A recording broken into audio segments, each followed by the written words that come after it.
नमस्कार, capital TV का खास शो महाराष्ट्र फाइल्स देख रहे हैं आप। मैं हूं आपके साथ पूजा। महाराष्ट्र की राजनीति में रोज सुबह शाम बजने वाला भोपू जब से बंद हुआ है तब से महाराष्ट्र की राजनीति में मिर्च मसाले की कमी सी आ गई है। बेचारे संजय राउत जेल में बंद है और लगता है जेल से बाहर आना संजय राउत के लिए अब मुश्किल ही नहीं नामुमकिन सा हो गया है, क्योंकि पत्रा चौल घोटाले में संजय राउत के खिलाफ एक एक कर पुख्ता सबूत मिलते जा रहे हैं और संजय राउत के लिए मुश्किल बढ़ती जा रही है। एक बार फिर कोर्ट में संजय राउत को पेश किया गया, जिसके बाद उन्हें फिर से न्यायिक हिरासत में सीधा 5 सितंबर तक के लिए भेज दिया गया। तो लगता है अब संजय राउत का हाल अनिल देशमुख और नवाब मलिक की तरह ही होने वाला है। संजय राउत की बढ़ती मुश्किलों पर ही आज चर्चा करेंगे। बातचीत के लिए मेरे साथ स्टूडियो में मौजूद है कैपिटल टीवी के सीनियर एडिटर राजीव जी। राजीव जी, बहुत बहुत स्वागत है आपका। धन्यवाद। लगता है कि संजय राउत अब जेल से बाहर नहीं आ पाएंगे, क्योंकि तारीख जो है वो बढ़ती जा रही है। अब सीधा 5 तारीख तक जेल में रहेंगे। तारीख बढ़ती जा रही है, समय बढ़ता जा रहा है। जिस तरीके से संजय राउत के लिए मुश्किलें बढ़ रही है और जो पिछले छापे पड़े थे उससे लगभग तो ये तय माना जा रहा था कि संजय राउत को फिर से न्यायिक हिरासत में भेजा जाएगा, क्योंकि ईडी एक बार में कोई 2 महीने के लिए तो हिरासत मांग नहीं सकती। पहले ही इंडिकेशन दे दिया था कि अभी हमें पूछताछ के लिए इनकी और ज़रूरत पड़ेगी, और उस ज़रूरत के अनुसार अगर कोर्ट को ये लगता है कि ईडी की हिरासत में इनको ज़्यादा समस्या हो रही है, उनसे सुविधाएं मांग की जा रही थी, तो इससे बढ़िया है कि आप अपने ही हिरासत में रखिए, यानी न्यायिक हिरासत में रखिए, लेकिन इनको ऐसी छूट मत दीजिए जिससे कि ये बाहर जाके फिर से तांडव मचा सके।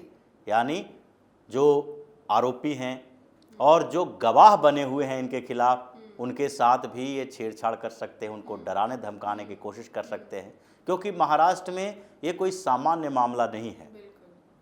ये अगर देखा जाए तो एक ऐसे घोटाले में ऐसे पार्टी के एक बड़े नेता फंसे हुए हैं जिस पार्टी की वहाँ पर भूमिका ऐसी रही है कि जो लोग उनसे डरते हैं, दबदबा रहा है। और संजय राउत शिवसेना प्रमुख उद्धव ठाकरे, जो अभी प्रमुख हैं अपने गुट का, उनके सबसे करीबी नेताओं में से एक हैं। अब ऐसे में जो मुंबई में तांडव मचता है उद्धव ठाकरे के गुट का, जो संजय राउत के कहने पर हंगामा खड़ा होता है, वो हंगामा संजय राउत के बाहर जाने पर हो सकता है। तो इसलिए ज़रूरी है कि इनको जेल के अंदर रखा जाए और जब जब हमें ज़रूरत होगी इनसे पूछताछ के लिए बुलाया जा सकता है। अभी आधार बना और उसके बाद जब इनकी ईडी के जो हिरासत, न्यायिक हिरासत थी, उसकी अवधि खत्म होने वाली थी, जब पेश किया जाना था, उससे पहले ईडी को कुछ और सुराग मिले। उन्होंने मुंबई के कई इलाकों में छापेमारी की, ईडी की टीमें पहुंची और वहां से ऐसे सबूत मिले, क्योंकि कोर्ट बिना सबूत के इतना बड़ा फैसला नहीं सुना सकता। उसको संजय राउत को इतने समय के लिए फिर से न्यायिक हिरासत में नहीं भेजा जा सकता। अगर 5 सितंबर तक न्यायिक हिरासत में भेजा गया है तो ईडी ने वहां पर ये दलील भी दी, और दलील दी है कि देखिए ये सबूत हमारे सामने हैं। अगर उनके खिलाफ सबूत नहीं होता और कोर्ट ने उनकी न्यायिक हिरासत इस तरीके से बढ़ाई होती और संजय राउत के वकील बाहर निकलकर ये बताते कि ईडी के पास कुछ नहीं था, उन्होंने किस तरीके से इस कोर्ट के साथ सेटिंग की। अभी देखिए न्यायिक हिरासत बढ़ी है, शिवसेना के उद्धव ठाकरे के गुट के अंदर शांति छाई हुई है। किसी ने कोई ऐसी टिप्पणी नहीं की, सिर्फ और सिर्फ उनकी टिप्पणियां इस आधार पर होती है कि ईडी और सीबीआई का गलत इस्तेमाल किया जा रहा है। इसके अलावा वो कुछ बोल भी नहीं पाते हैं। लेकिन संजय राउत के पीछे पीछे ऐसा लगता है कि उद्धव ठाकरे, आदित्य ठाकरे का भी नंबर आने वाला है। जो स्थितियां बन रही है और जिस तरीके के मामले पिछले दिनों आए थे, ईडी की छापेमारी लगभग उद्धव ठाकरे के दरवाजे पर पहुंच गई थी। उद्धव ठाकरे के साले, जो श्री साईं गृह निर्मिति जो चलाते हैं, एक रियल एस्टेट कारोबारी हैं, उनका पुष्पक ग्रुप के साथ संबंध, मनी लॉन्ड्रिंग का केस दर्ज हुआ, 4.5 करोड़ रुपए का हेर फेर का भी केस दर्ज हुआ था और कई फ्लैट्स हैं जो सील भी किए गए। ये उद्धव ठाकरे के साले हैं, श्रीधर माधव पाटनकर। अब उनके घर तक जब टीम पहुंची ईडी की, तो इसका मतलब है कि कहीं न कहीं उद्धव ठाकरे इस बात से डरे हुए हैं। आदित्य ठाकरे की अगर बात करें तो इनके बहुत करीबी दोस्त हैं जो शिवसेना के यूथ विंग संभालने वाले हैं। यूथ विंग के जो अध्यक्ष हैं वो कौन है? आदित्य ठाकरे। इनके दोस्त हैं राहुल कनाल, वो भी श्री साईं सोसाइटी में फंसे हुए हैं। उस पर भी ईडी की छापेमारी हुई थी, उन्हें भी पूछताछ के लिए बुलाया गया, हिरासत में लिया गया। उसी का इस्तेमाल बाद में नवनीत राणा के खिलाफ इन लोगों ने किया था जब हंगामा उनके घर पर की गई थी। तो ये दोनों बाप बेटे जो हैं वो भी कहीं न कहीं ईडी के राडार पर हैं, सीबीआई के राडार पर हैं।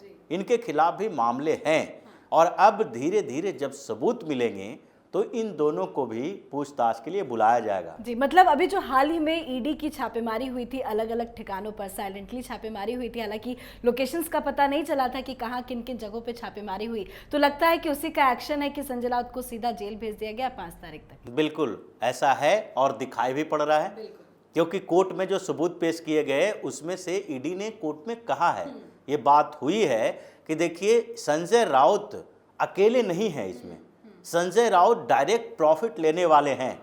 लेकिन ये जो पूरा घोटाला हुआ है उसमें सिर्फ संजय राउत को घसीटा नहीं जा सकता। संजय राउत तो डायरेक्ट प्रॉफिट लिए, उस समय ये दिखाई पड़ा, लेकिन अभी तक ये मुंह नहीं खोल रहे हैं, बता नहीं रहे हैं कि सरकार से उस समय जो प्रोजेक्ट लिया गया था, प्रवीण राउत को जो ठेके दिए गए थे, उसमें किसकी भूमिका थी। उस समय कांग्रेस एनसीपी की सरकार थी, संजय राउत कहीं न कहीं मीडिएट कर रहे थे। संजय राउत उस प्रोजेक्ट का हिस्सा तो थे नहीं, प्रवीण राउत के साथ वो बिजनेस पार्टनर भी नहीं थे। तो आखिरकार संजय राउत को ये पैसा दिया क्यों प्रवीण राउत ने? प्रवीण राउत ने पैसा इसलिए दिया होगा कि सरकार से ठेके लेने में संजय राउत ने उनकी मदद की। संजय राउत एक तरह से देखा जाए तो एनसीपी के भी उतने ही करीबी हैं, शरद पवार के भी उतने ही करीबी हैं जितने उद्धव ठाकरे के हैं। दोनों के लाडले हैं, दोनों के साथ वो एक तरह से गेम करते हैं। वो ऐसे अपने आप के अलावा वो किसी का नहीं है, लेकिन फिर भी उसके राजनीतिक जो गलियारों में जो उठना बैठना होता है उसमें एनसीपी और उद्धव ठाकरे के गुट वाले लोगों के साथ भारतीय जनता पार्टी में इनकी एंट्री नहीं है। और इसलिए जब 2019 के चुनाव के बाद जब उद्धव ठाकरे का मन बदला, उनको बार बार ये कहा गया कि अब राजनीति में हो गया, संगठन में काम कर चुके, अब आप डायरेक्ट आइए और वो बाला साहब की परंपरा छोड़िए जो वो डायरेक्ट कोई पद नहीं ले सकते थे सरकार में, आप पद लीजिए, मुख्यमंत्री बनिए और उसके बाद शिवसेना का हौसला बढ़ेगा। ये पूरा जो माइंड वॉश किया गया था संजय राउत की तरफ से, वो इसलिए किया गया था कि संजय राउत की शरद पवार से पहले से बातचीत थी जी। क्योंकि बिना बातचीत के उद्धव ठाकरे इतनी बड़ी चुनौती दे ही नहीं सकते भारतीय जनता पार्टी को। उनको पता था कि हमारी सीट कितनी है, भाजपा की सीट कितनी है, क्योंकि ये तो 2014 में भी हुआ था और 2014 में उस समय यही शरद पवार जो थे वो उद्धव ठाकरे के खिलाफ चले गए थे, यानी कि भारतीय जनता पार्टी को लगभग इन्होंने सपोर्ट कर दिया था इनडायरेक्टली, क्योंकि उद्धव ठाकरे के कैंप से, यानी संजय राउत के तरह का कोई व्यक्ति ऐसा नहीं था जो शरद पवार को एक कन्विंस कर सके कि उनके साथ शिवसेना का गठबंधन हो सकता है। उस समय स्थितियां अलग थी। उद्धव ठाकरे सिर्फ भारतीय जनता पार्टी के साथ फाइट करना चाहते थे कि अभी आप हमसे बड़े नहीं हो। महाराष्ट्र में शिवसेना का जो रोल है वो भारतीय जनता पार्टी से ऊपर है, कुछ सीटें ज़्यादा बढ़ गई है, इसका मतलब ये नहीं है कि आप ही हमेशा मुख्यमंत्री बने रहोगे। लेकिन आपने जिस तरह से कहा कि संजय राउत शरद पवार के जितने करीबी हैं उतने ही करीबी वो उद्धव ठाकरे के भी हैं, तो वो तो साफ समझ में आता है। लेकिन मुश्किल समय चल रहा है संजय राउत का, इस मुश्किल घड़ी में पवार साहब और उद्धव ठाकरे कहाँ चले गए? साथ उन्होंने बिल्कुल छोड़ दिया है। वो छोड़ना ही था, मजबूरी है उनकी, क्योंकि संजय राउत खुद नहीं चाहता है कि ये मामला बाहर में भी उतने ही हाईलाइटेड हो जितना कि अंदर में हो। आंतरिक तौर पर अगर इन लोगों की बातचीत भी होगी, अगर बार बार मीडिया के सामने ये आते हैं, हंगामा करते हैं, तो ऐसे स्थिति में संजय राउत की चर्चा ज़्यादा होगी। अब संजय राउत की चर्चा अभी होगी तो किस मामले में होगी? भ्रष्टाचार के मामले में। पत्राचार मामले में संजय राउत के खिलाफ जो सबूत हैं वो लगभग एक सामान्य आदमी भी जानता है कि इसने करप्शन किया है। पत्राचाल के लोग सड़कों पे बैठे हैं, वो लोग देख रहे हैं कि प्रवीण राउत ने इसमें उन लोगों का आशियाना छीना है। अब परवीन राउत का कनेक्शन संजय राउत से है, परवीन राउत ने संजय राउत को पैसे दिए। लेकिन जिस तरह से उद्धव ठाकरे बयान दे रहे थे कि जानबूझ के फंसाया जा रहा है, ईडी एजेंसीज का गलत इस्तेमाल किया जा रहा है, तो अब तो धरना देना चाहिए ना उनको यही लग रहा था कि शुरुआती दौर में प्रेशर पॉलिटिक्स खेलेंगे, दबाव डालना ऐसा चाहिए कि जिससे सरकार है जो जबरदस्ती यानी केंद्र सरकार ईडी को कम से कम कमजोर कर दे, ईडी पर दबाव डाले कि देखो ये पॉलिटिकल चीज़ें चल रही है, राजनीतिक हंगामा चल रहा है और उस राजनीतिक हंगामे में आप संजय राउत के ऊपर इतना ज़्यादा शिकंजा मत कसो। लेकिन ये सरकार ऐसे मानने वाली है नहीं। जब राहुल गांधी सोनिया गांधी के संदर्भ में नहीं मानी, इतना हंगामा हुआ, पूरा देश में प्रदर्शन किया गया, कांग्रेस के कार्यकर्ता और नेता सड़कों पे आ गए, तो ऐसे समय में तो ये सरकार है जो ईडी का इस्तेमाल करने की बात जो कही जाती है उसके लिए उन्होंने फ्रीडम दे दिया। और सुप्रीम कोर्ट से भी हरी झंडी मिल गई है, हरी झंडी सुप्रीम कोर्ट से मिली गिरफ्तारी के लिए। तो जो लोकसभा में जब भारतीय जनता पार्टी के नेता जवाब दे रहे हैं कि भाई ईडी सीबीआई ये आपके ज़माने की तरह नहीं है, जैसे कि सुप्रीम कोर्ट ने कहा था मनमोहन सिंह के सरकार के समय कि सीबीआई पिंजरे में बंद तोता की तरह है, वो सीबीआई नहीं है, वो ईडी नहीं है। हम लोगों ने उसको कोई इंटरफेयर नहीं करने की बात कह दी है। वो जैसा लगेगा, जैसे सबूत होंगे, ईडी उस मामले को आगे बढ़ाएगी और उसके आगे बढ़ाने के बाद वो मामला जो है वो कोर्ट में जाएगा। कोर्ट में आप जाइए, आप बताइए कोर्ट को कि भाई हम बेगुनाह हैं, हमारे खिलाफ सबूत नहीं है। कोर्ट फिर गिरफ्तारी की बात क्यों करेगी, हमेशा बेल दे देगी। अगर कोर्ट से ऐसा नहीं हो रहा है तो इसका मतलब है कि ईडी के पास जो सबूत हैं वो पुख्ता है, सीबीआई के पास सबूत है वो पुख्ता है। तो यही मामला संजय राउत के खिलाफ भी चल रहा है और अब ऐसा लग रहा है कि ये उसी कैटेगरी में आ गए हैं अनिल देशमुख और नवाब मलिक। ये भी लंबे समय तक 5 सितंबर के बाद फिर से कस्टडी मांगी जाएगी। उसके बाद वो धीरे धीरे लोग भी ये भूल जाएंगे कि संजय राउत जेल के अंदर हैं और इनकी अगली सुनवाई कब होनी है। जैसे अभी अनिल देशमुख के बारे में, नवाब मलिक के बारे में कोई चर्चा नहीं होती है कि वो कितने दिनों से जेल में हैं। 8 लोग तो उनको भूल ही गए।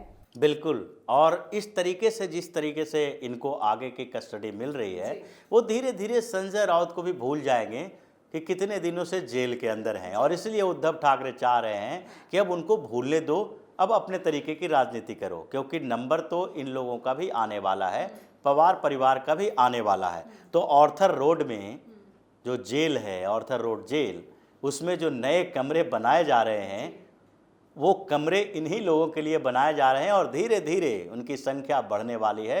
महाराष्ट्र की राजनीति से करप्शन करने वाले लोगों को अब बख्शा नहीं जा सकता। बहुत बहुत शुक्रिया बाजी, धन्यवाद। तो पत्राचार भूमि घोटाले मामले में संजय राउत को एक बार फिर से बड़ा झटका लगा है। पीएमएलए अदालत ने उनकी न्यायिक हिरासत को बढ़ाकर 5 सितंबर तक कर दी है। पर जिस तरह के सबूत संजय राउत के खिलाफ मिल रहे हैं उससे तो अब यही लग रहा है कि संजय राउत का बचना काफी मुश्किल है। संजय राउत को फिलहाल ऑर्थर रोड जेल में रखा गया है, जहां संजय राउत काफी ज्यादा बेचैन है, परेशान है। आज के हमारे खास शो महाराष्ट्र फाइल्स में फिलहाल इतना ही। कल एक बार फिर से महाराष्ट्र से जुड़ी बड़ी खबर के साथ हाजिर होंगे। तब तक देखते रहिए कैपिटल टीवी। नमस्कार।